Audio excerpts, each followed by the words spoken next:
Bom, então, para a memória dos 50 anos do PPG em Ciência Política, com alegria vou entrevistar a professora Maria Isabel Noll, egressa do nosso Departamento de Ciência Política, do IFCH e do PPG, mas que começou com a graduação em História, né, Isabel? Tua formação na graduação e um período que foi coincidente com os anos de chumbo, né? Então, de repente, a gente podia começar por aí. Como é que foi vivenciar esse ambiente na universidade e no IFCH? E se tu tivesse alguma participação em movimento estudantil, que é um período bem marcante. Foram anos muito difíceis. Eu fiz vestibular e entrei na universidade em 69, quer dizer, foram os primeiros meses pós AI-5. Tá? E naquele primeiro momento, a minha turma, era uma turma assim, que tinha o pessoal bem de esquerda, muito ligado aos movimentos, muito ligado ao DAIU, que se chamava naquela época o centro ali de estudantes, e que era mais amplo, pegava história, ciências sociais, jornalismo, entende? Era muito ativo. E esse primeiro ano foi um ano assim teve muita greve, muita paralisação, muitos processos, entende? Muita passeata. Quando foi em 1970, quando nós voltamos, né, para o início do ano letivo, a minha aula tinha praticamente reduzido pela metade. E professores também? Professores, já tinham sido atingidos? Na história, a história sempre foi um pouco mais conservadora. Hoje em dia é um departamento ao contrário, entende? Muito ativo com ideias progressistas. E muito progressista. Naquela época eram professores assim mais tradicionais, mais conservadores, e na história não houve nenhum afastamento. Mas, por exemplo, na filosofia foi um negócio terrível, né? Aquele pessoal todo ali que foi afastado. E nas ciências sociais teve o caso do Schauser, né, que era da política, que também foi cassado. Então, ali nós sentimos o primeiro impacto vamos dizer assim, dos anos de chumbo. E a filosofia ainda funcionava aqui no Campo Central, né? Era todo mundo junto, entende? Era ali no Campo Central. Todo o meu curso foi feito ali. E, claro, concentrava porque tinha a Faculdade de Filosofia, ela era muito ampla, porque é um período em que vai haver o período da reforma universitária. Então, vai haver a transformação da Faculdade de Filosofia nos vários institutos, né?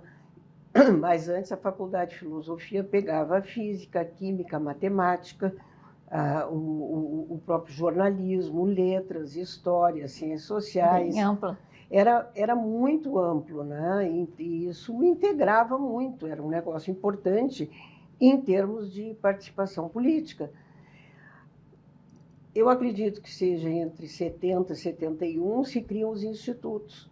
E aí que é criado o IFCH, que juntava as ciências sociais, a história, a filosofia e a psicologia. Né? E foi nesse período que tu desenvolveu teu interesse pela política e depois a tua opção pela ciência política? Pois é.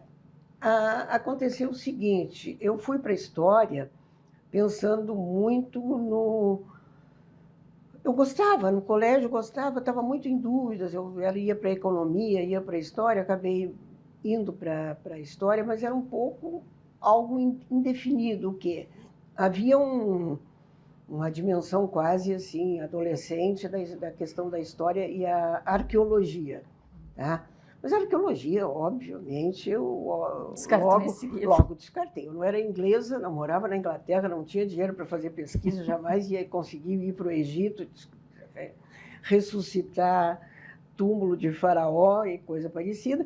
Então, eu fui observando, foi um pouco, assim, não vou dizer uma desilusão, mas não era assim o curso que eu esperava. Comecei a me interessar mais quando a gente entra naquela fase História do Brasil, que eram vários semestres, e que eu disse, isso me interessa. Isso me interessa. A gente tinha aula com a Helga Piccolo era uma professora, entende? Que ela se diferenciava, ela era muito brava. E as aulas dela eram um certo nível de tensão, assim, ninguém pescava. Ela era muito exigente, fazia provas dificílimas. E aquilo ali realmente começou a me interessar, mas eu achei que era algo na linha da história, mas história econômica. Aí, no final do curso, eu fiquei ainda ligada para fazer o bacharelado. Aí eu fui a Campinas para ver o mestrado em Campinas. Era um negócio, todo mundo queria. Eu ia para a USP, eu ia para a Unicamp. Aí fui lá, me informei e tal e coisa, como é que era, e depois, no Rio, a mesma coisa, me informei. A oferta de pós-graduação era muito restrita, né? Não havia essa chance de dizer, eu vou fazer no exterior, nem passava pela cabeça. O que havia era no Brasil, né? E quando, em 73, quer dizer, no ano depois que eu tinha me formado, eu fiquei sabendo que tinha sido criado na URGS um programa de pós-graduação em Sociologia e Política, né? E já havia, pela própria reforma universitária, quer dizer, havia mudado aquela concepção toda e uma pressão muito grande para os professores fazerem pós-graduação. Se aperfeiçoarem. E se aperfeiçoar. Então, eu era bolsista, na realidade não era bolsista, eu era monitora da Helga e da Maria Luísa Martini. Tá? Professores da História. Professores do Departamento de História. E aí a Maria Luísa foi fazer o curso foi fazer o pós-graduação da Sociologia, entende? E aí que eu tive contato, descobri, ela gostava muito, quer dizer, era uma novidade muito grande, né? Os professores, aquela coisa toda, principalmente na Sociologia, gente que tinha terminado o mestrado em São Paulo e que estava vindo, uns vinham da Alemanha e tal.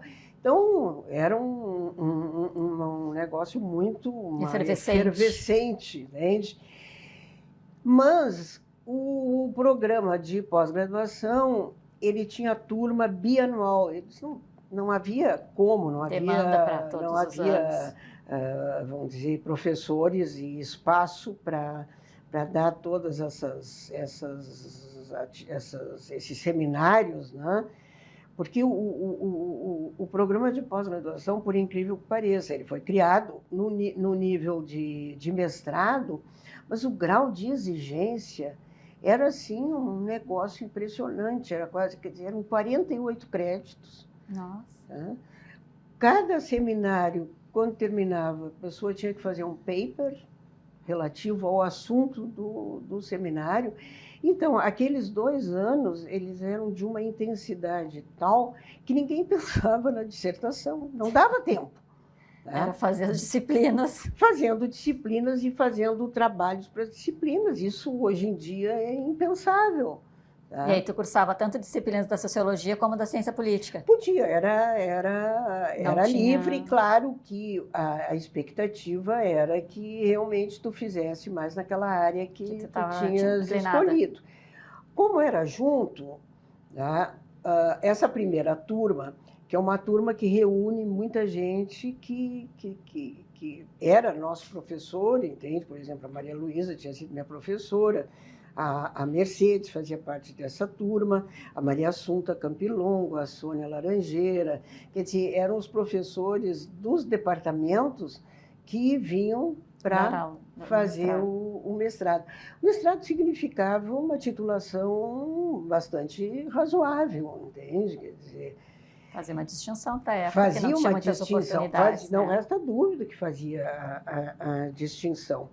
Aí, quando em 75 teve a nova seleção, eu me candidatei, era uma seleção conjunta, eram, acredito que, umas 25 vagas para as duas áreas, sociologia e política, e a briga toda era, assim, quem se classificar bem, porque o curso tinha uma bolsa, duas bolsas. Ainda tinha possibilidade de uma das bolsas. Tinha. Então, era um negócio que ficava, assim... Muito disputado. Muito, muito, muito disputado. Mas entrei em 75, para o pós-graduação. Já inclinada para a política? Na área da política. Eu lembro que no ano que eu fiz, entende, já continuava tendo muita gente assim que tinha sido meu colega e tal, e na área da política eu me lembro que quem tirou o primeiro lugar foi o Corsetti. O Corsetti já trabalhava, o Eduardo Corsetti, que foi professor do Departamento de Ciência Política, ele já trabalhava também como monitor, tinham formas da pessoa ir se articulando com a própria área, mesmo nas pesquisas e tudo. Mas uma coisa importante de ressaltar, Malu, é que era tudo muito, muito em escala pequena, era tudo mais precário. Não havia essa coisa do dinheiro para pesquisa, do dinheiro para bolsa, do dinheiro para... Nós vivíamos assim, um momento realmente de implantação desses programas, e aí, nesse sentido, o programa de pós-graduação da política e, eventualmente, da sociologia, junto, eles são muito precursores, porque havia em Minas, no Rio e São Paulo. Eram as três, claro, em São Paulo tinha na USP e tinha a Unicamp. Mas a Unicamp sempre foi, tanto que até hoje eles não têm a pós-graduação, eles têm ciências sociais, né? Eles não têm essa pós-graduação separada, específica. E em função, inclusive, de todo o processo político e do auxílio que todos da academia aqui e fora conhece, que foi o apoio da Fundação FOR para pesquisa e para pós-graduação no final dos anos 60, para o IUPERJ, para Minas, para o SEBRAP e aqui para o Rio Grande do Sul, isso foi fundamental para ter recursos, porque como recurso de pesquisa, tu também... Faz toda a diferença. Faz toda a diferença e tu consegue formar recursos humanos. Que daqui saíram para muitos lugares. E que daqui saíram para muitos lugares. Então, isso aí é uma coisa importante, um curso que agora está fazendo 50 anos, quer dizer, da gente lembrar, primeiro, um momento político que era mais, vamos dizer assim, contrário... Adverso a qualquer criação nessa área. Total, mas aquelas contradições, entende, da ditadura militar, que ao mesmo tempo era dura e restritiva politicamente, em termos de censura, em termos de perseguições, etc., mas, por outro, tinha um projeto de Brasil grande, e o projeto de Brasil grande... Envolvia educação. Havia a ideia da pós-graduação. Claro que eles estavam pensando muito mais na pós-graduação nas áreas duras. Eles não estavam pensando em desenvolvimento para outro lado, não para a área das humanas. Mas tanto a questão do dinheiro para pesquisa, que são os famosos PNDs aqueles, principalmente já do tempo do Geisel, depois a criação da FINEP, tudo que foi isso importante, foi muito importante. FINEP, nossa, quantos projetos financiou, né? Os projetos. Então, havia uma brincadeira que se contava, eu não sei se é verdade, que havia um presidente da FINEP que... Um deles, inclusive, era da área de ciência política, que era o Mário Machado. Mas havia um outro, que eu acho que é um pouco anterior até o Mário Machado, que ele tinha a seguinte estratégia, porque a licença era dada pelo Geisel. Então, ele tinha os projetos das várias áreas e ele botava em cima os projetos, assim, engenharia nuclear, física quântica, engenharia não sei das quantas. Aí lá pela metade aparecia um... E deixava os ciências sociais tudo bem lá embaixo. O Geisel já estava cansado de canetear e olhar os negócios. Já ia no automático e acabou passando. Um pouco essa a explicação porque que realmente houve um financiamento muito grande na pós-graduação, obviamente, as áreas as consideradas áreas estratégicas para o governo, né? Elas foram mais beneficiadas, mas as ciências sociais como uma prima pobre... Como até hoje, né? Como até hoje. Igual, a verba que é destinada para as humanas exatas é muito... Mudou, claro, mas não alterou substancialmente, assim, dizer, pesquisa, o que é considerado pesquisa? Até hoje tu tem que comprovar que o que tu faz é ciência, né? Faz pesquisa, que tem importância, né? Aí e aí teu interesse na dissertação foi pela política rio-grandense, né? Aí acontece o seguinte, Malu, são contingências assim muito circunstanciais. Eu segui ligada à graduação, porque eu tinha feito licenciatura, tá? E aí, nesse meio tempo, tinha sido criado, com a reforma universitária, se criou o bacharelado, licenciatura e bacharelado, e a licenciatura com aquelas disciplinas variadas ligadas à área de educação. E o bacharelado enfatizava uma coisa que a gente não tinha feito, que eram seminários temáticos, né? Então, tu tinha seminários sobre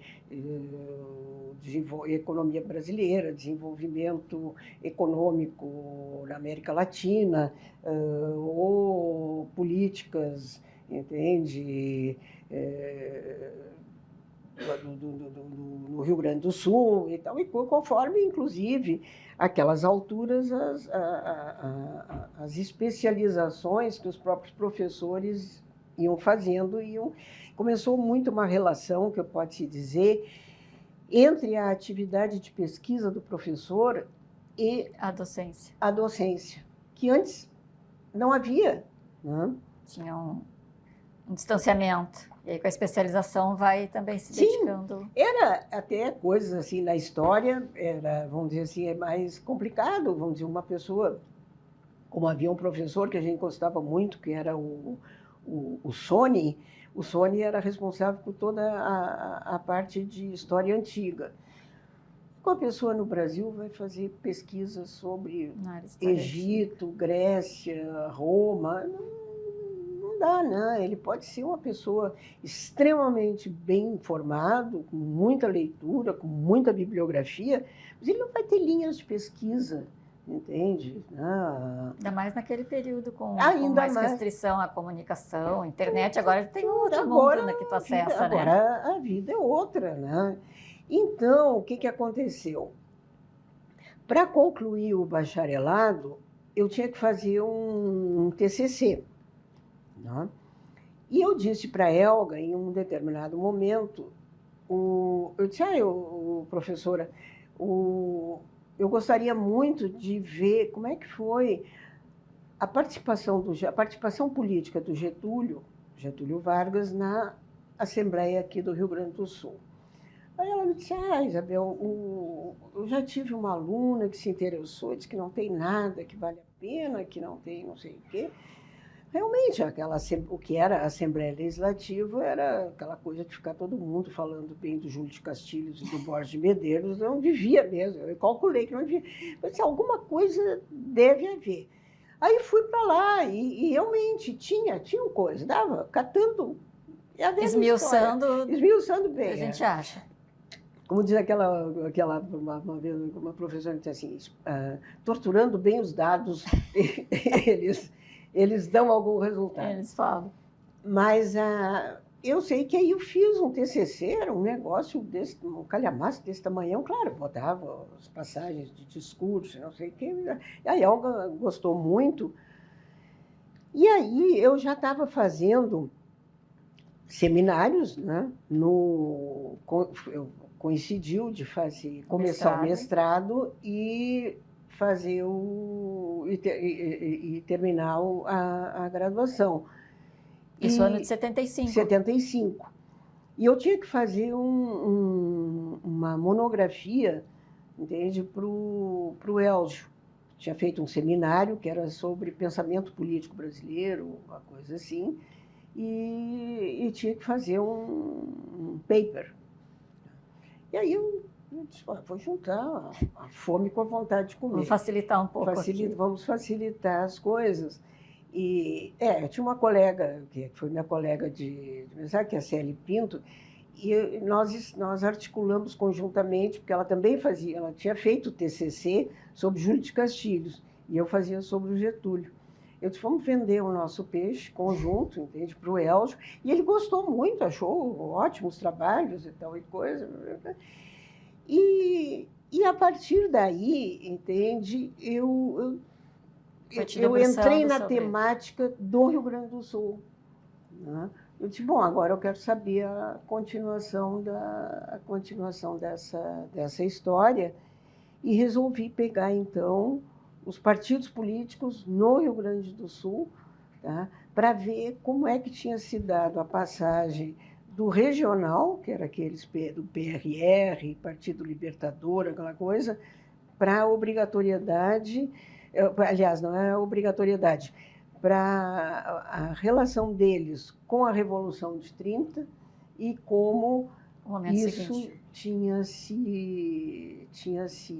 dado uma transformação, porque tinha se quebrado aquele bipartidarismo, entende, que caracterizava o período anterior, e como esse bipartidarismo tinha criado um universo ali multipolar, entende? Claro, com resquícios da velha tradição republicana ou federalista, mas que era muito interessante. E aí descobri, na linha de estudar mesmo a estrutura dos partidos políticos, que o Flores da Cunha havia criado um partido, de cima para baixo, obviamente, não havia naquela época. Como a tradição da época, né? Até era uma tradição da época, jamais se pensaria num partido, emergiu da organização da sociedade, a sociedade civil, que ele havia simplesmente chamado todos os próceres municipais e estaduais e tinha criado um partido político. Bom, como eu conhecia a história posterior, a gente estudava muito, inclusive aquele livro do Glaucio Soares sobre os partidos de 45 a 64 e tal e coisa, quer dizer, se conhecia por estudos da Lúcia Lippe e daquela outra menina que fez um trabalho sobre o PSD,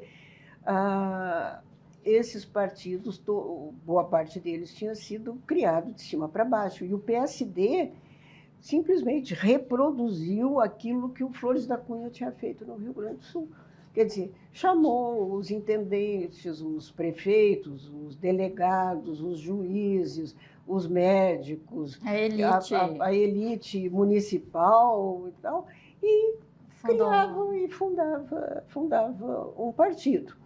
O que é importante para a gente não perder o norte é que a forma como o pós-graduação, principalmente a parte da política, foi organizada, ela ficou muito centrada pela própria tradição dos estudos eleitorais que vinham de um período anterior, né, da ligação dos projetos do Chausa, né, do Ferraz e do Elgio, que eles já tinham feito aquela pesquisa em 68, depois uma pesquisa em 70, e depois, aí já existindo o pós-graduação, a pesquisa em 74, a tradição sobre estudos eleitorais, ela era muito forte. Ela era e que vários alunos desse PPG participaram dessas pesquisas, né? Que participaram das pesquisas, entende? Então, do campo, né? Participaram da coleta de dados. Coleta de dados, entende? Quer dizer, a gente participou de 74, participou da de 76 em Caxias, participou e depois em 82... 78 não teve 78 teve, em 82 eu não participei, estava na França, mas depois de 85. Então, esse era um setor, vamos dizer assim, hard no pós-graduação. Havia outros, tá? Porque vou te enumerar, quer dizer, os professores. Havia o Ferraz, recentemente falecido, né, que tinha feito a parte de formação nos Estados Unidos. Em Princeton, tinha voltado, né, deveria retornar para fazer o doutorado. O Elcio, a essas alturas, Elcio Trindade, já tinha voltado da França com a tese. O Elcio era assim um modelo que todos queriam seguir. Foi orientador, né? Foi orientador, claro, a gente escolhia porque esse cara sabe o caminho das pedras, né? Era mais ou menos por aí a coisa. Ele vai contar o segredo, como é que ele conseguiu defender. Tá? Porque essas alturas, Malu, mesmo a USP tinha uma tradição de formação interna dos professores. As pessoas defendiam dentro da própria USP. Faziam lá e defendiam lá. O resto não. Tanto Minas, quanto o UPERJ, quanto o Rio Grande do Sul, teve que partir para a estratégia da formação fora. Não dá para fora. Né? Então, pensa nessa época, tá, que nós estamos falando aí, 75, 76, 77, esses caras que depois vão estar no UPERJ, Vanderlei Guilherme, José Murilo, o Simão Schwartz, ninguém tinha defendido tese. Eles fizeram formação, mas estavam no exterior, iam para o exterior. O doutorado não era aquilo, as pessoas ficavam 3, 4 anos estudando. E aí depois vinham... Voltavam. Porque todo mundo fazia tese sobre o Brasil. Tá? Então tinha que voltar para pegar dados. Claro. Tá? Depois a CAPES começou mas se deu conta disso... Bem depois. Muitos anos mais tarde, que não fazia sentido a pessoa ir para o exterior para defender uma temática sobre o Brasil. Então, os dados estavam aqui, né? Então, mas é que não tinha. Claro. Tá? Então, o que acontecia? Esses primeiros anos, entende? Eu falei no Elcio, falei no Ferraz, mas o Tavares, o Juste Tavares. O Tavares tinha ido para Minas e tinha feito mestrado. Tá? Então, óbvio, ninguém ia ficar esperando que o Tavares fosse concluir um doutorado, não sei o que. Essa turma toda dava aula, o Ferraz dava aula, o Tavares dava aula, o Aidos, né? Eduardo Aidos. O Aidos tinha ido para Minas, tinha terminado o mestrado. Bom, o Aidos nos dava aula de epistemologia. Tá? Havia um professor da estatística, que foi um dos criadores, junto ali, do Elcio Ferraz e o que era o Herbert Calhau. O Calhau era professor de estatística, era um excelente estatístico. Tá? Era daqueles que te fazia gostar, que é uma coisa bem difícil, né? Gostar de estatística. O Calhau te fazia gostar de estatística, fazia estudar. Entende? Ter facilidade de entender a amostra e a amostragem. E de entender por que a estatística era importante nas ciências sociais. Né? Depois tinha o Judson Dekiel, que era um americano que veio como professor visitante, acabou ficando muitos anos. Né? Voltou da França, mas que também não tinha o correspondente ao que seria um doutorado, mas também entrou e começou a dar aula lá para 77, por aí, 78, que era o Antônio Cláudio Nunes, né? E era eram essas pessoas que nos davam aula. Então, levando um pouco na brincadeira, era meio circo de pobre, dava banho no leão, depois vendia pipoca. Fazia tudo. E fazia mágica. Não tinha assim, um corpo docente e as pessoas davam aula na graduação, né? Quer dizer, essa que era. E às vezes davam aula porque ainda não tinha aparecido a dedicação exclusiva. Todo mundo dava aula em outros lugares. Eu comecei a dar aula, né? Eu trabalhava na PUC. Eu comecei a dar aula em 1976, mas eu dava aula mais disciplinas nas ciências sociais, que eram disciplinas da história, porque foi o chefe do departamento da história que me convidou. A gente era professor horista.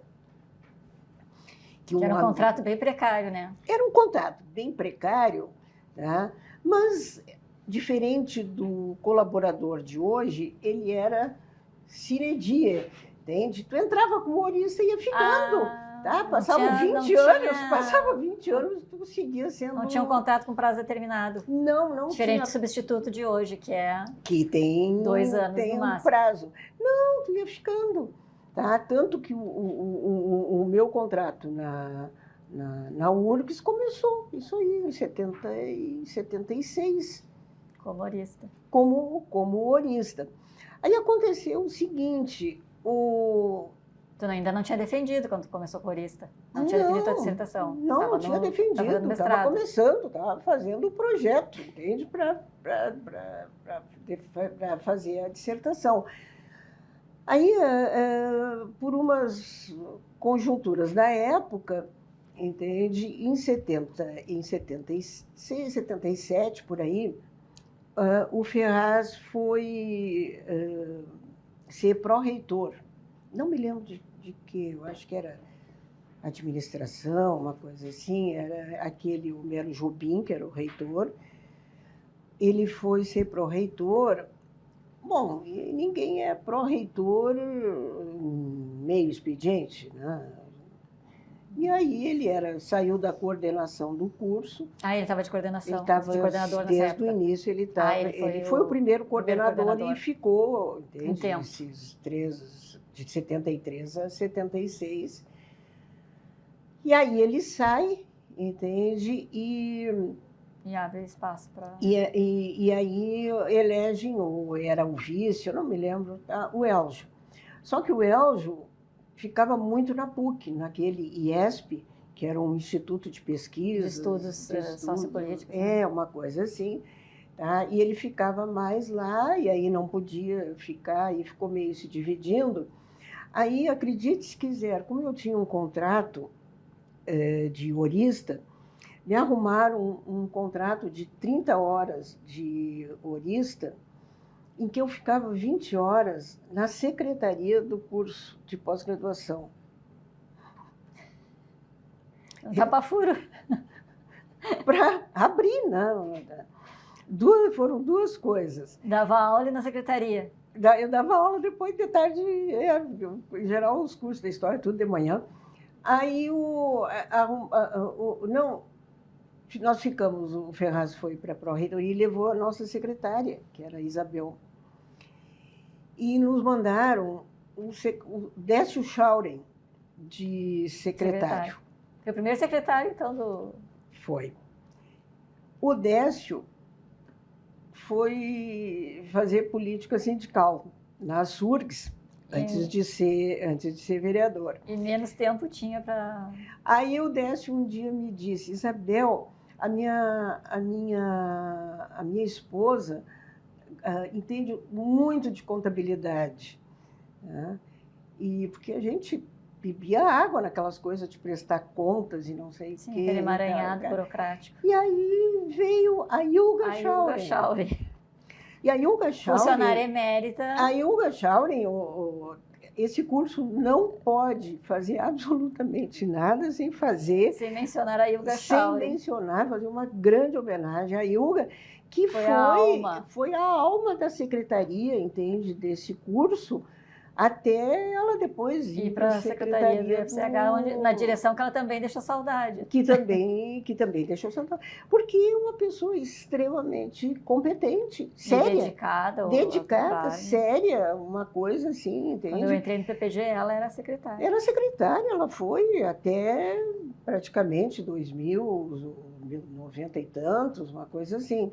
Então, Malu, isso aí é um negócio assim, que foi uma transição, entende? Em que a gente fazia as coisas tudo dentro do possível e foi vamos dizer assim, um certo nível de dificuldades que o curso superou muito bem e teve um fator aí que eu acho que foi fundamental, né? Não porque eu estivesse lá e dedicasse 20 horas a ficar, eu e a Ilga ficávamos, entende, lá na secretaria, organizando aquelas coisas, vendo, porque aí já começava a ter uma rotina de defesas, também, de entradas de novos alunos, aí como organizar, como fazer, aí cada semestre, os seminários. E quando é que passou essa seleção anual?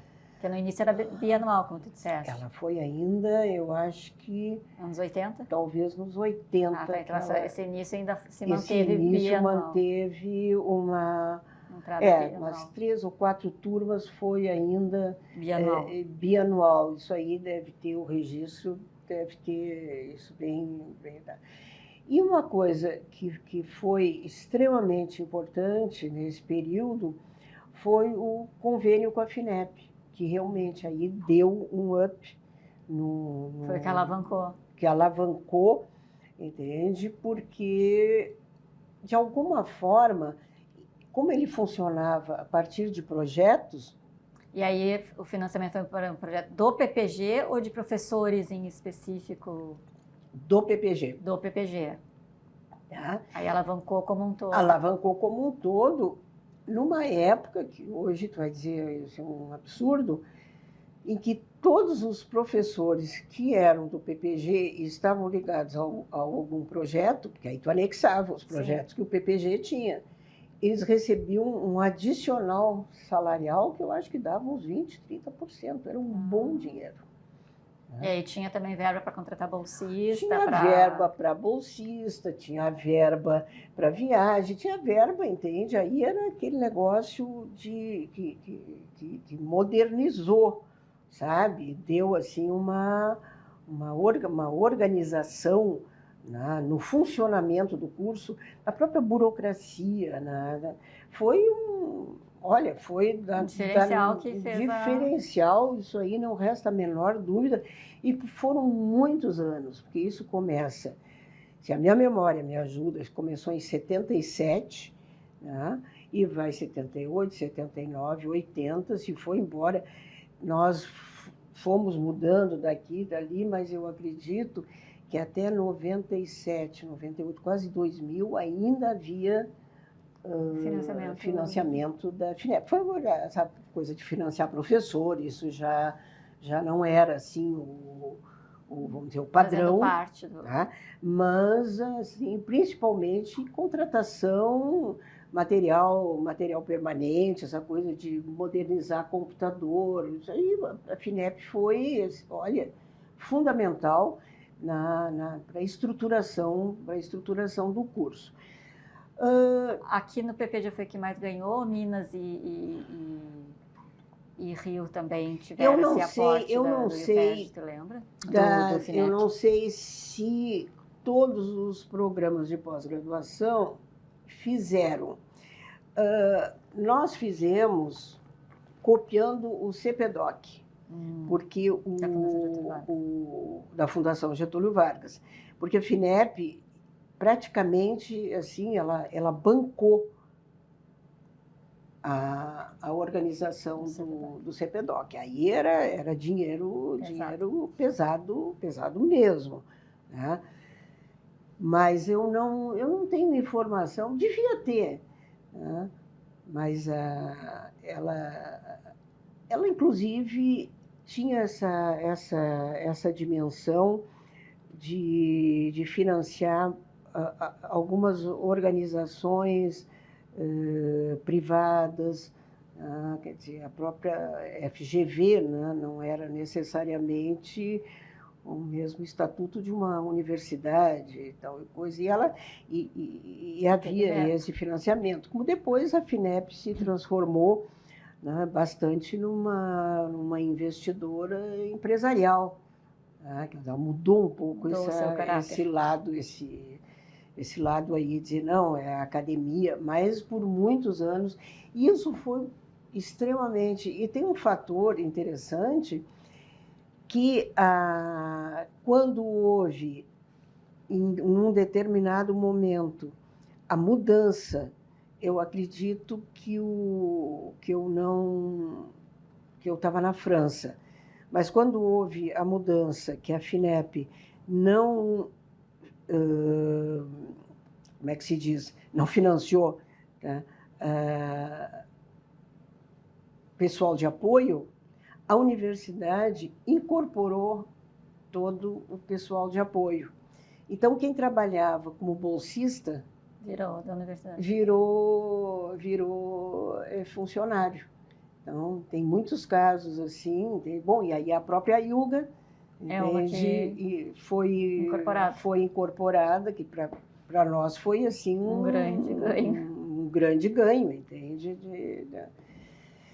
Então, os professores que eu lembro assim, nessa época, eu acredito que, às vezes, a Mercedes, entende? Ela dava aula, porque não tinha como fazer um controle formal da titulação.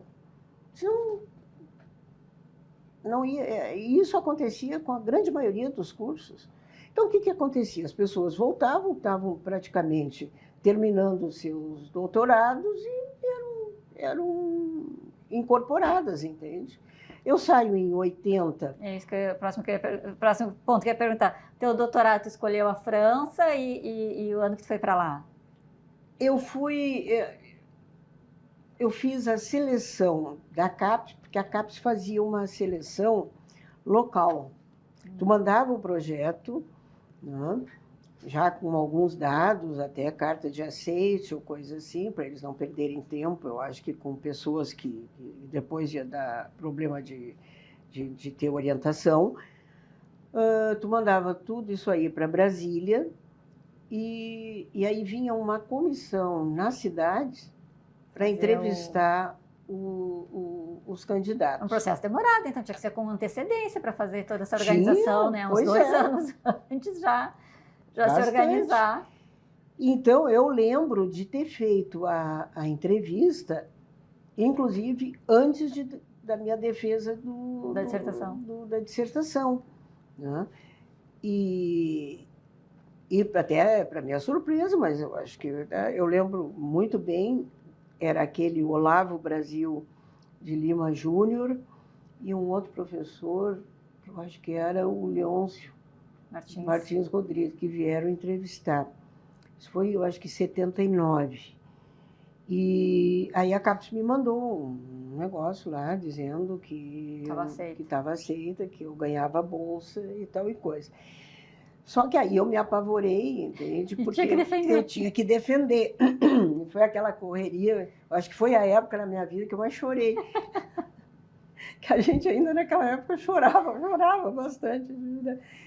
E aí corri, eu vi que eu não ia conseguir em outubro de 79 estar na França.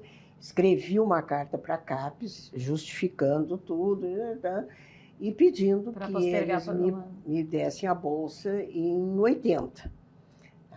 Aí eu tranquilizei, fiz a defesa. E eles aceitaram? Aceitaram.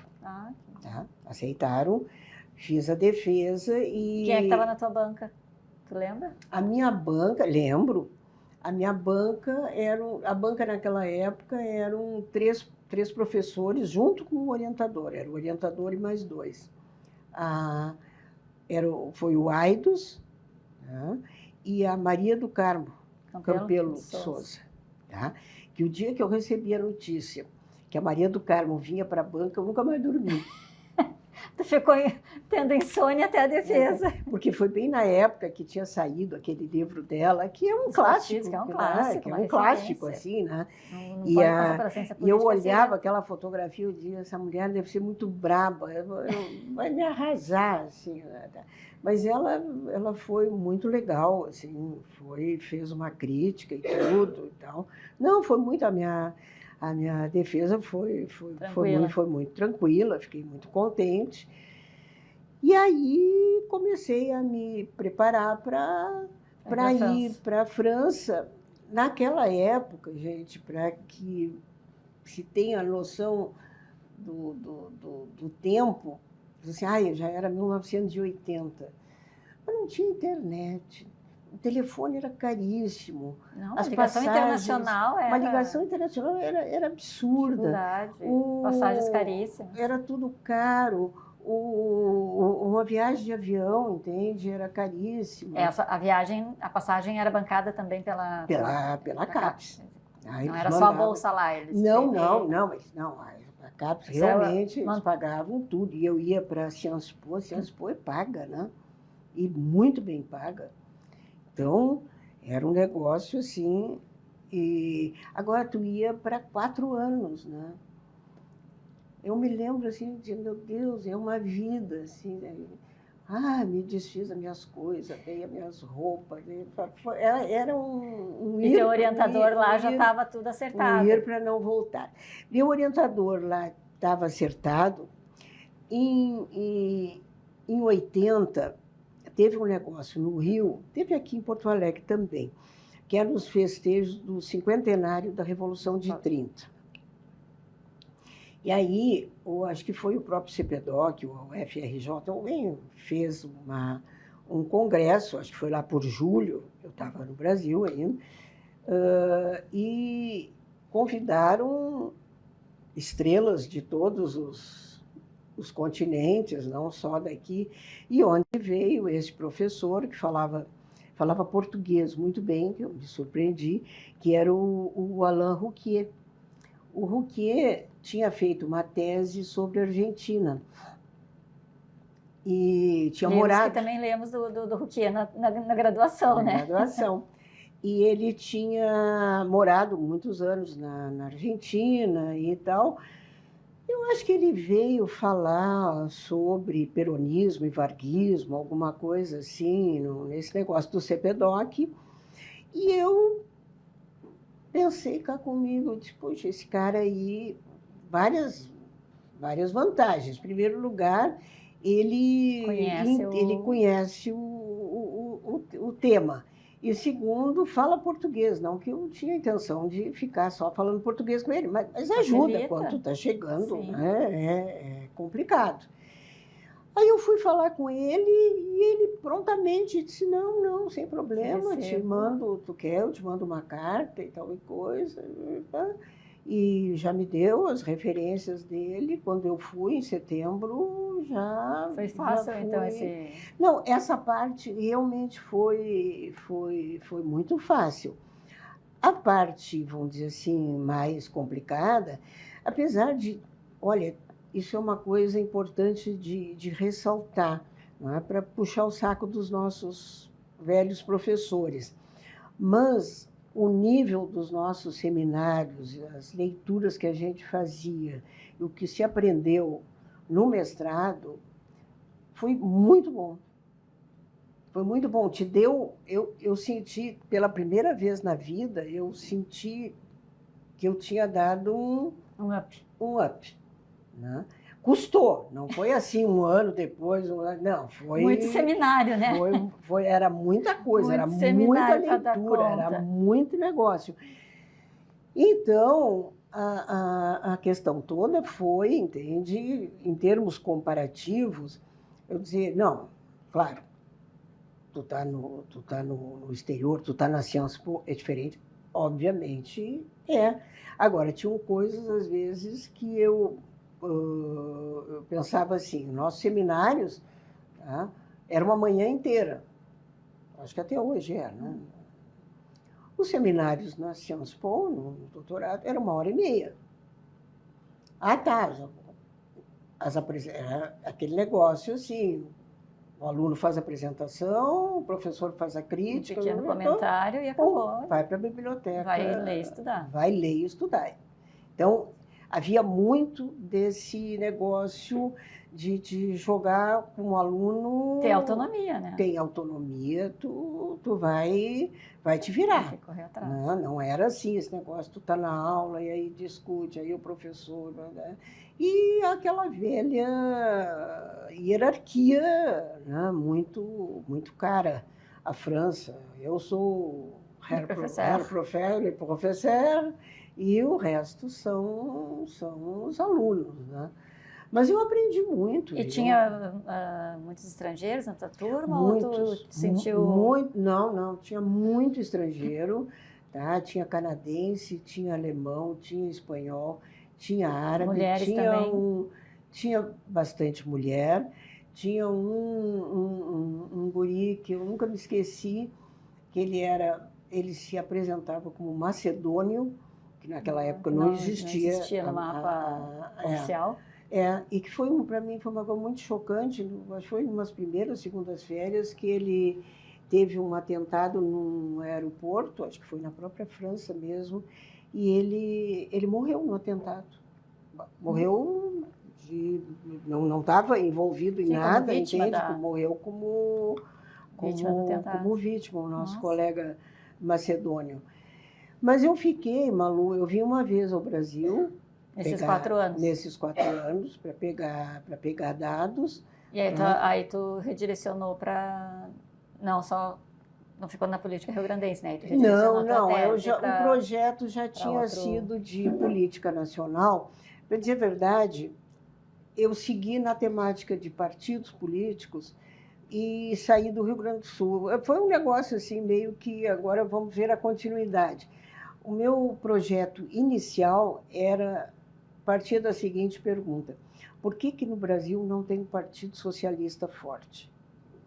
Não. Tudo isso para dizer que o PTB era um culpado, tinha roubado o eleitorado do Partido Socialista. Era uma época que o Partido Socialista estava assim, pipocando na França, tinha tido Allende no Chile, o Partido Socialista na Espanha. O Partido Socialista era a pipoca da vez. E eu queria saber por que no Brasil não tinha acontecido. Não tinha acontecido. Eu já tinha a resposta debaixo do braço. Getúlio Vargas, com o PTB está ali ocupado. Só que quando eu fui defender, um ano depois, eu fiz todos os seminários ainda do DEA, eles me botaram num nível, entende, que eu já era inscrita no doutorado, mas eu tive que fazer os seminários de quem ia se candidatar ao doutorado. Eu tinha até assegurado, tanto que o próprio Rouquier me disse, quando ele olhou a dissertação, que era um calhamaço desse tamanho, datilografado ainda, né? Ele disse, mas que tu vai fazer como tese, entende? Você te apavorou que ia ter que ler. Eram dissertações antes que eram imensas. Grandes. Eram imensas, entende? E agora 100 páginas, né? Aí quando nós fomos para a defesa do projeto, o Lavaux, que era um dos outros professores da banca, me disse, tudo bem, eu acho que é uma pergunta que cabe e tal e coisa. Agora, quais são os dados? Com que dados tu vai trabalhar para provar que uma coisa não existe? Se ela existiu e desapareceu, tu pode, mas se ela não existe? A gente botou uma saia justa. Não, justíssima. Aí eu realmente fui mudando. Nessa época já existia estudo sobre o DN, já tinha aquela Maria Vitória Benevides, já tinha os outros estudos sobre o PSD, o DN, quer dizer, não ia repetir coisas, entende? E aí comecei a ler sobre o Estado Novo, entende? Não para entender por que o PTB tinha matado o socialismo, mas para entender que padrão de participação política podia nascer daquele regime, entende? Daquele Estado, que não foi pouca coisa, são 15 anos, que fica ali de 30 a 45, que alguma coisa se criou naquele período. E deixou marcas profundas no nosso sistema. E deixou marcas muito profundas, muito profundas. Não, e aí foi isso aí. Só que eu passei os 4 anos estudando. Passei os 4 anos estudando.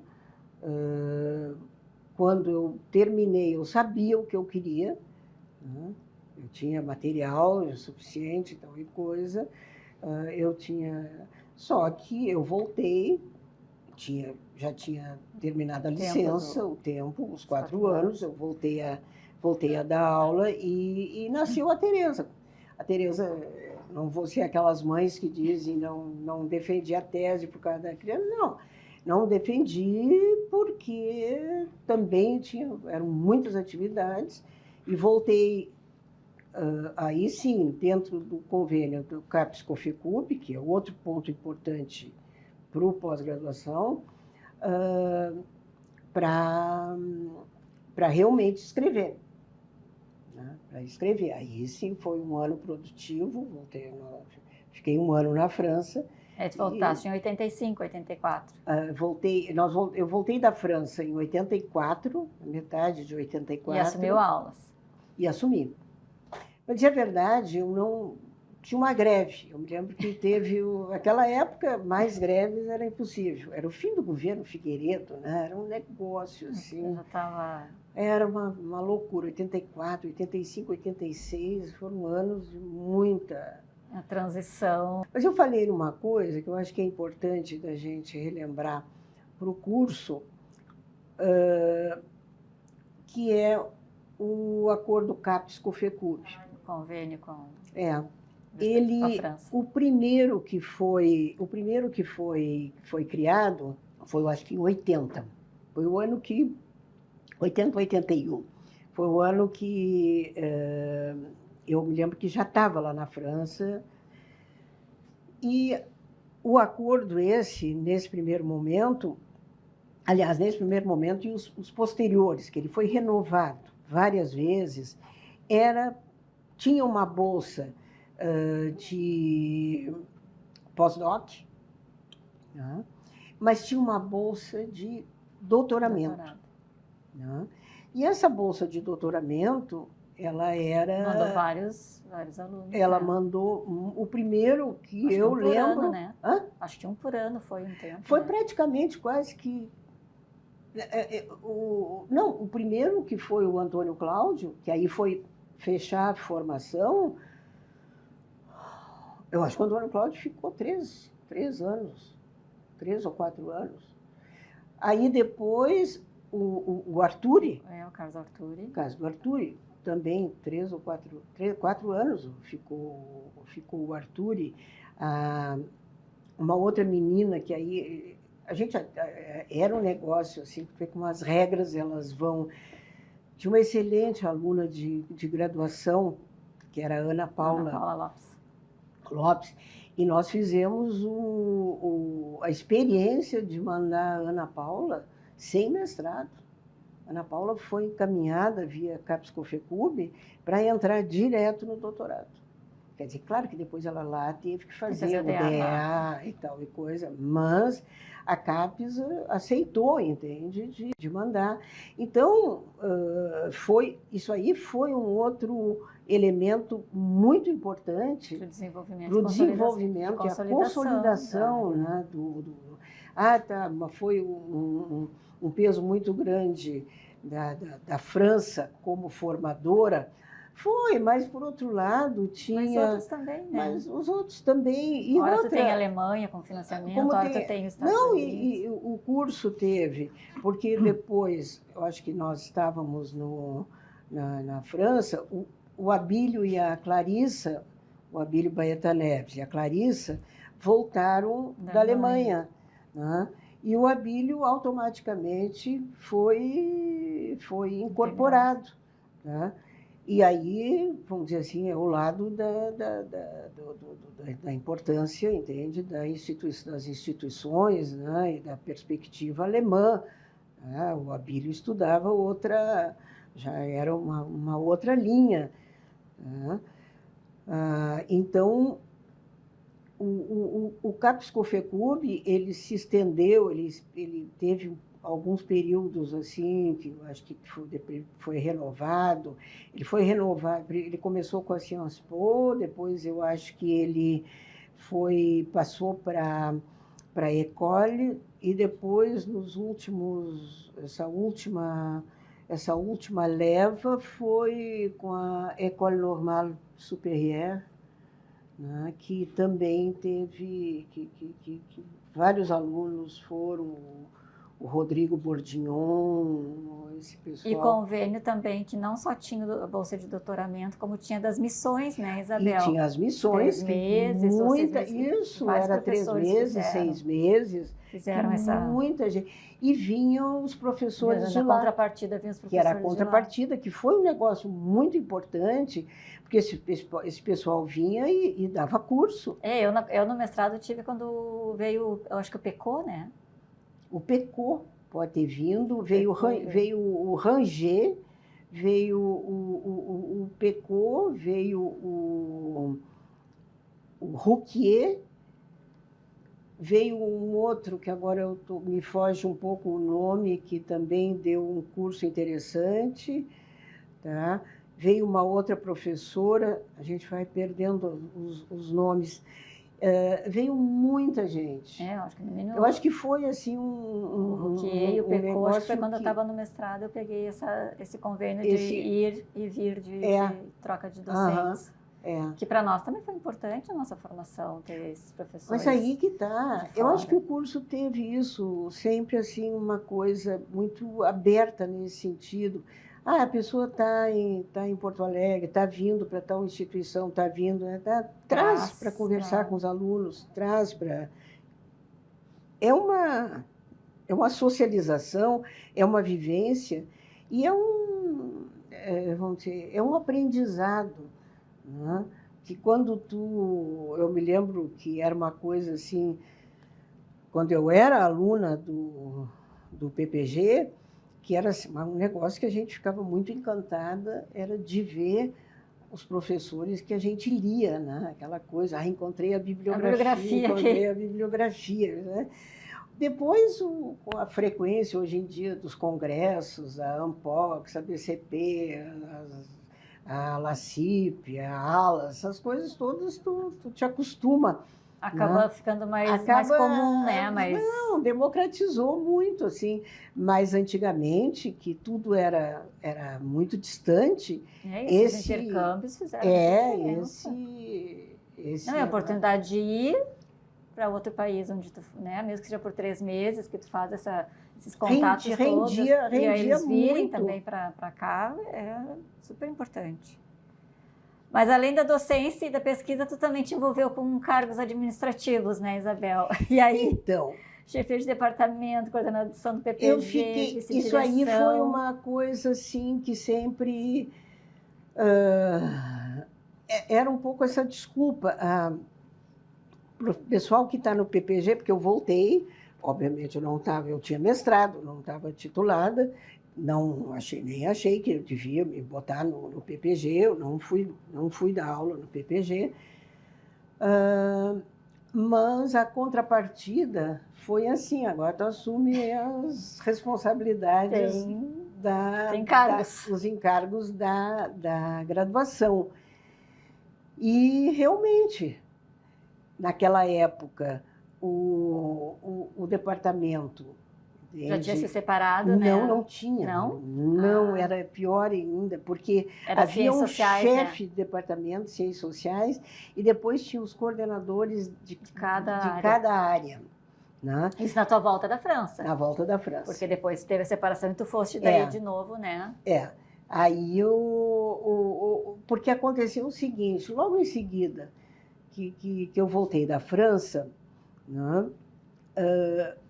A organização do pós-graduação era assim, tinha sido negociada, porque começou em 73, o Ferraz assumiu a coordenação, tá? Saiu em 76, o Eljo assumiu a coordenação e ficou, eu acredito, de 77 a 79. Aí assume a coordenação, aí a ideia é alguém da sociologia. Para fazer esse... Aí aconteceu o seguinte, a Suzana Soares tinha voltado do México, também não tinha defendido. Todo mundo voltava com a perna pendurada. Mas a Suzana assume a coordenação. Pela sociologia. Da sociologia. E aí acredito que a Suzana fica os 2 anos, eu vou embora para a França. Depois assume, eu acho que o Abílio. Acho que quando nós voltamos, o Abílio, que era da política, estava na coordenação. Nesse meio tempo, em 79, a antropologia se agrega ao pós-graduação. Então fica sociologia, política e antropologia. Tá? Quando eu volto, estava uma movimentação armada para fazer, e eu acho que aconteceu o seguinte, que a antropologia conseguiu o pessoal titulado para se separar. Né? Tanto que depois, mas logo em seguida, eles já vão criar o doutorado. E aí eles se separam, e aí a política e a sociologia automaticamente também se separam, sei lá, pelas meados dos anos 80. Só que o departamento continua sendo o de Ciências Sociais, né?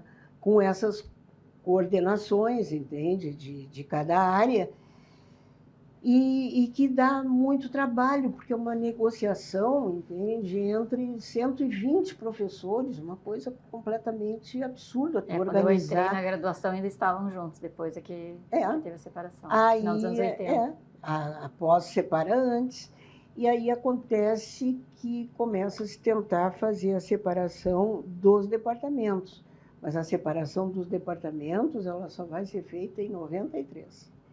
Ela é bem mais tardia, tá? Que aí se consegue fazer uma negociação, é bem complicada, né? E aí tu foi chefe nesse momento que tu volta da França e depois do Departamento de Ciência Política também, né? Aí, como eu estava nessa coordenação, eu acredito que eu fiquei um tempo, acredito que depois a Mercedes ficou outro tempo. Sei que quando vão criar o Departamento de Ciência Política, eu sou a primeira chefe. Aí fico aquele tempo e aí vai Temos rodízios. Vai tendo, graças a Deus, os rodízios, porque departamento não é fácil. Não é fácil. Porque o departamento, tudo aquilo que a pós-graduação pode dar de trabalho e tal, ela dá também de retorno. Tu tem dinheiro, tu pode fazer 1000 atividades, o departamento é bloqueado, né? O departamento não tem essa... O departamento não tem recurso, não tem nada, não tem... embota qualquer criatividade, entende? Então...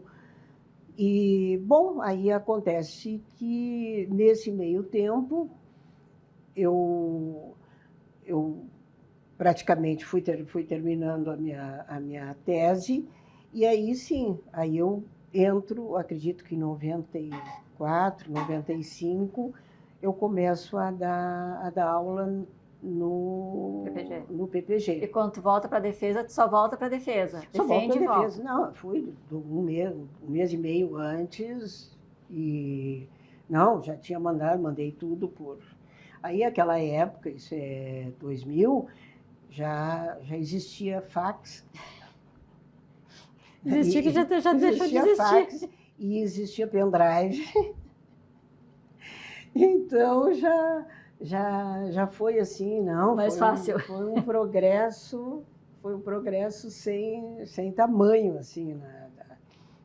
Tecnológico para produzir teses e dissertações. Não. Foi uma...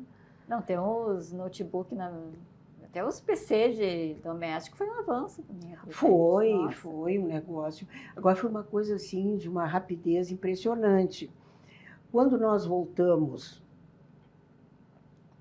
em 84, tá, se comprou um projeto acho que foi da FINEP, um computador, em 84. Tá? Era um computador que se chamava Itaú-Tec, porque era uma época que não podia importar, era uma coisa tão... Tinha reserva, né? Tinha reserva de mercado para os computadores brasileiros, era um negócio, olha, uma coisa assim, mais complicada impossível.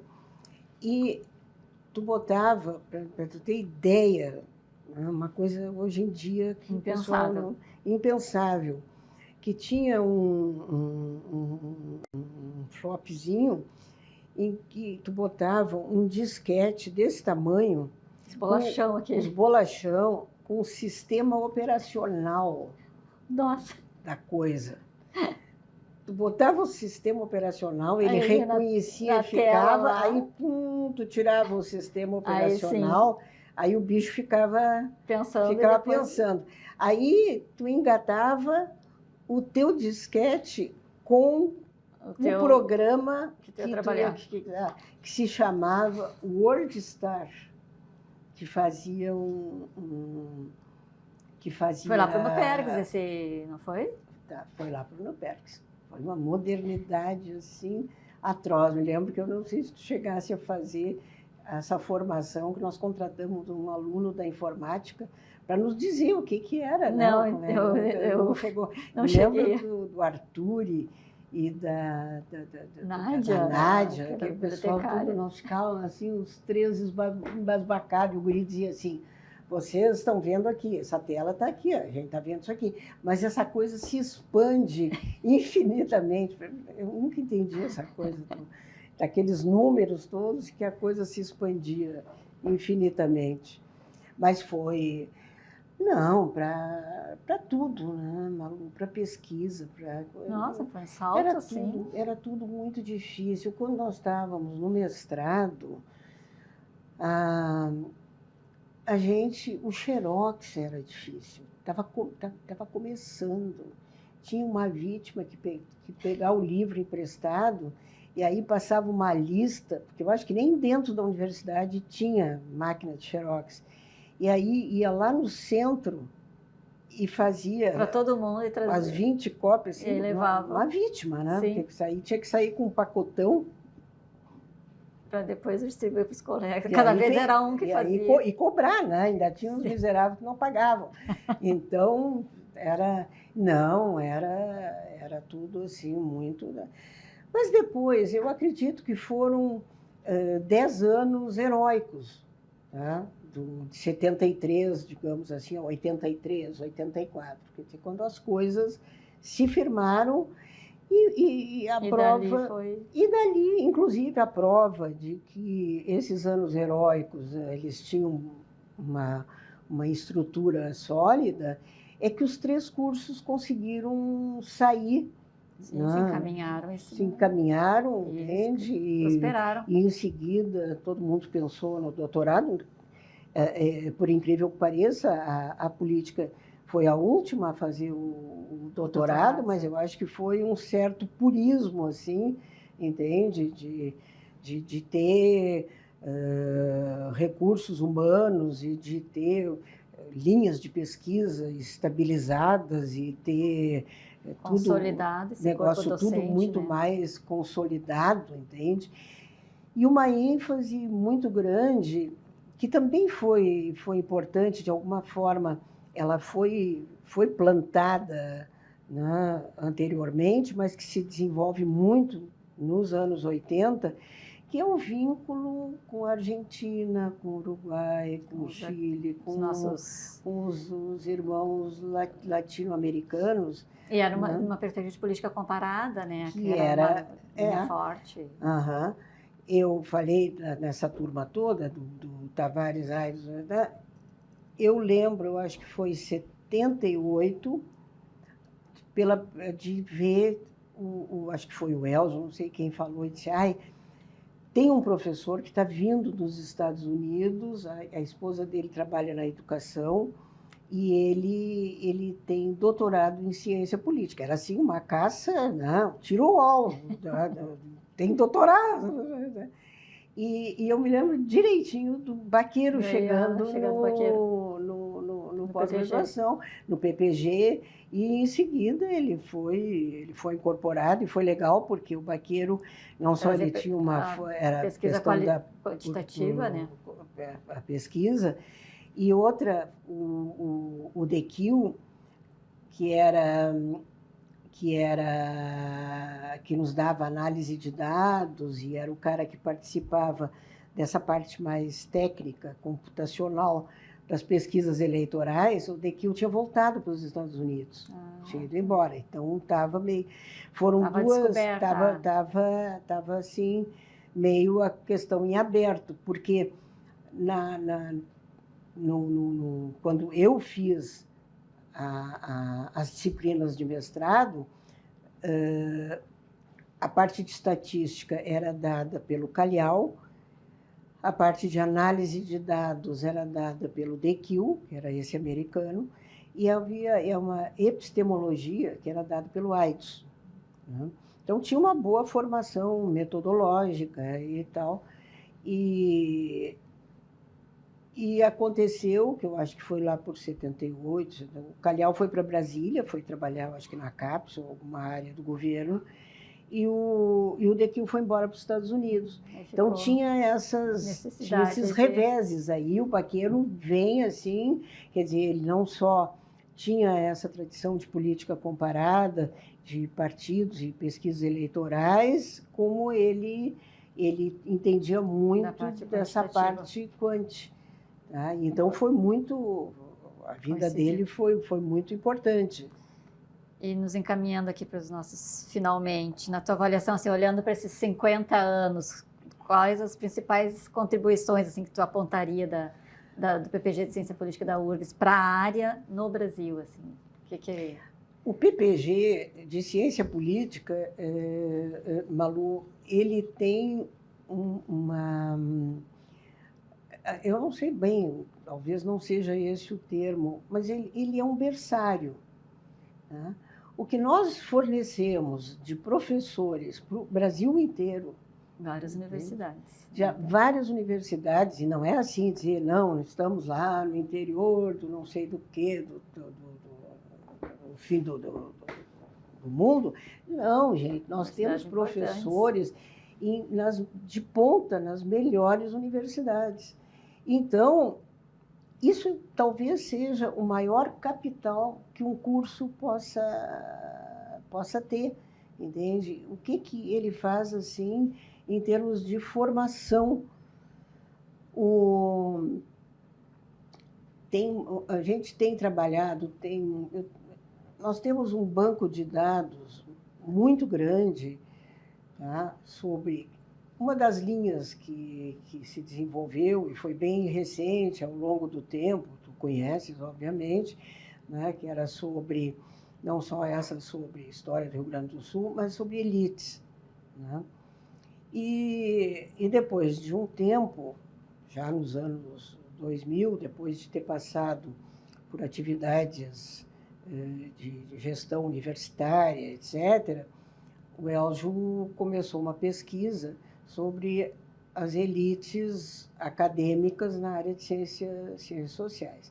E ele tem um banco de dados de 1000 entrevistas, é um negócio assim. Agora, obviamente, essas novas gerações, mas ele parou ali, ele entende, digamos, gente que nasceu até 1980, 80 e poucos, 80, né? E é impressionante quando a gente começa, eu trabalho, não com as entrevistas, trabalho muito com os dados, e tem um menino que fez políticas públicas, está terminando agora o doutorado, que é o Leonardo. Eu e o Leonardo, a gente faz muitos estudos entende?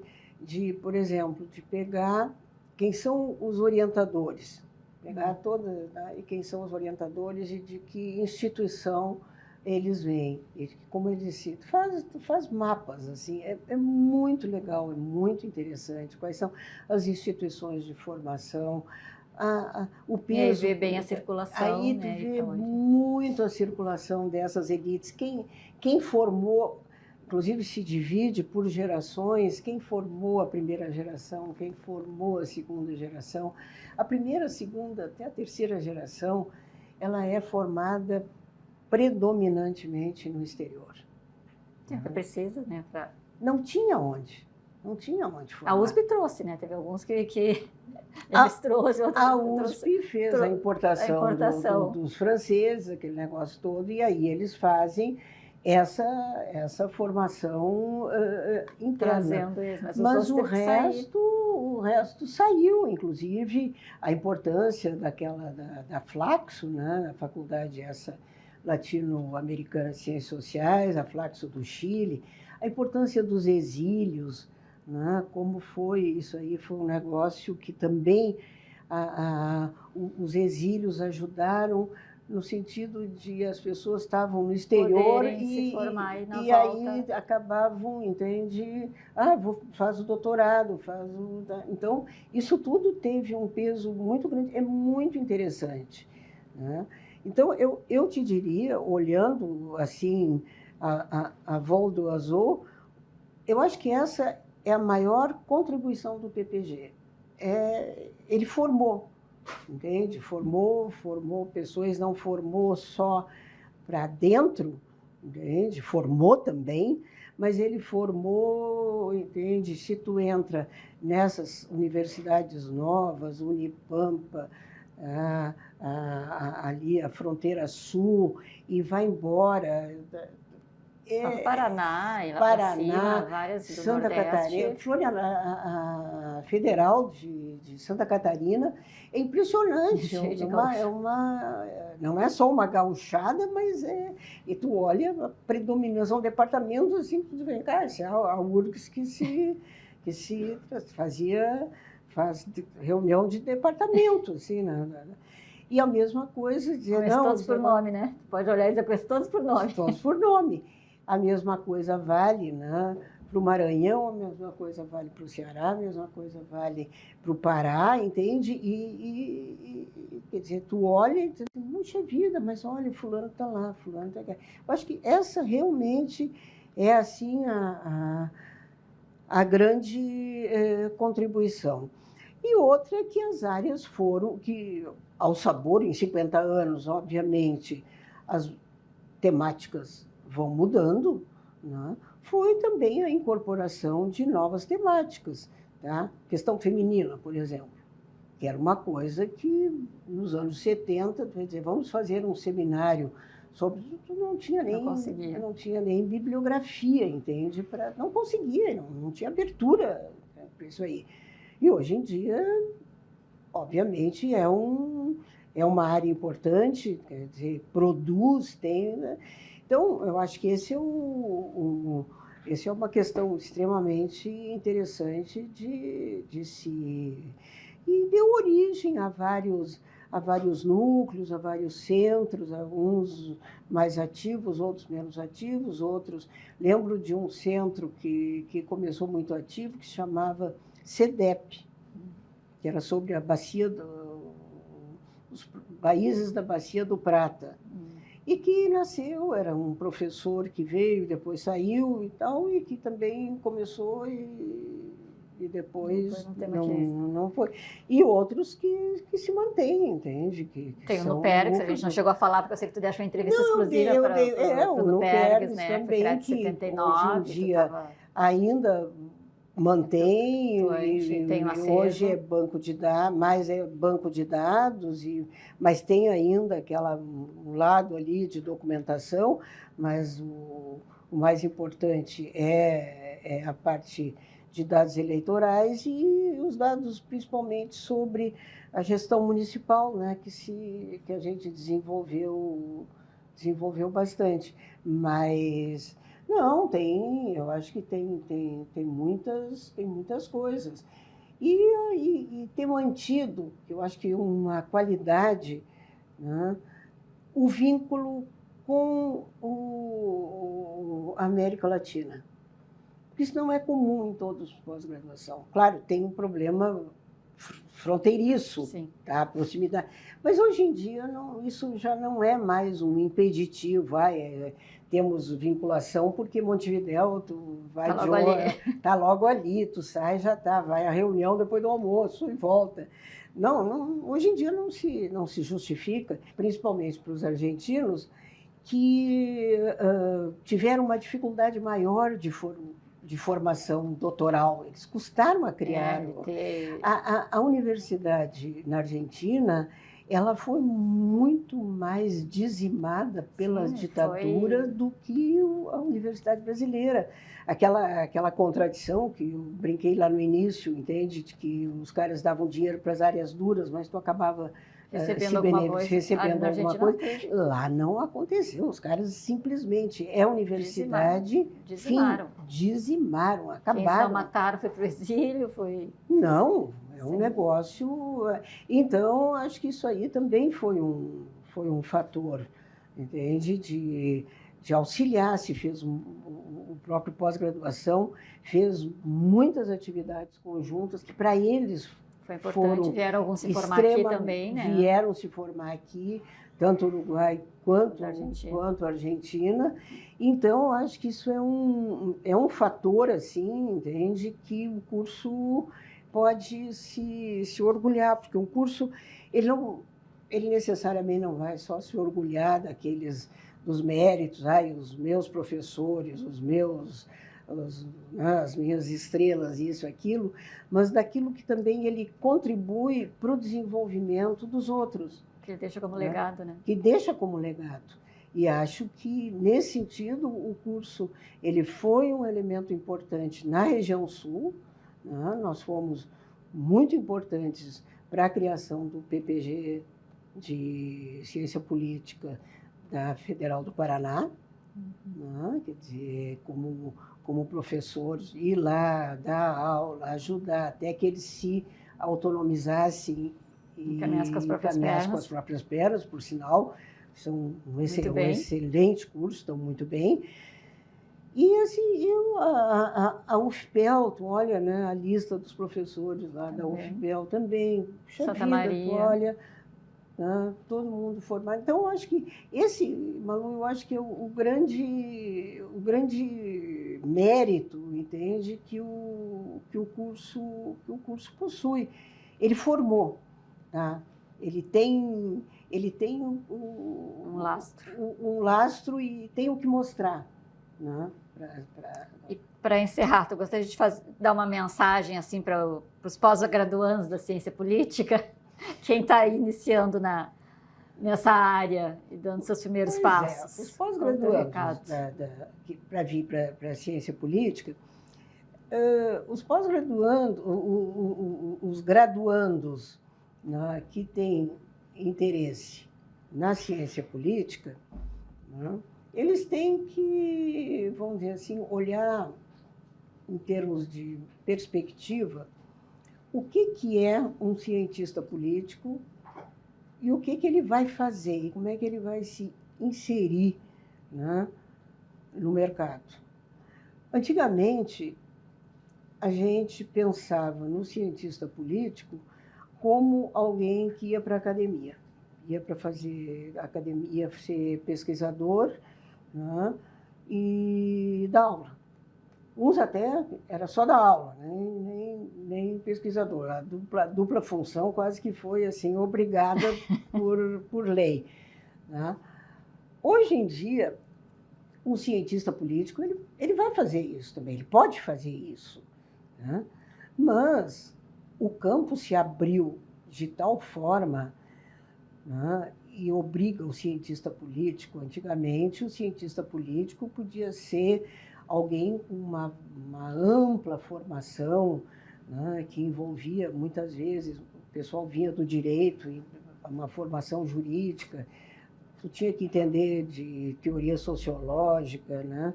De teoria política, de filosofia. Né? Hoje, o cientista político, no sentido mais moderno, claro que quanto mais ele souber, melhor. Mais qualificado ele vai ser. Mas, para efeitos de mercado, né, eu brinco um pouco que, na época das eleições, aparecem tantos cientistas políticos que eu não conheço, que às vezes eu fico pensando onde é que eles saíram. Onde é que eles foram formados. Mas, em todo caso, vamos dar crédito aos títulos. Ele pode ser um analista, ele pode ser alguém que vá assessorar partidos políticos. Todo partido político, hoje em dia, mais do que nunca, precisa de assessoria. Ele pode trabalhar nas assembleias, nas câmaras de vereadores, ele pode trabalhar em instituições, entende? ONGs, institutos de pesquisa. É tão amplo o campo, o Maluf, né? Um bom jornalista hoje, eu sempre digo, o ideal de todo jornalista político é que ele fosse cientista político. Para não ter bobagem, principalmente. Né? Fazer análises mais qualificadas. Fazer análises mais qualificadas, entende? Então, nós tivemos muitos alunos que vinham do jornalismo e se transformaram, às vezes, em excelentes jornalistas, porque cientistas políticos. Então,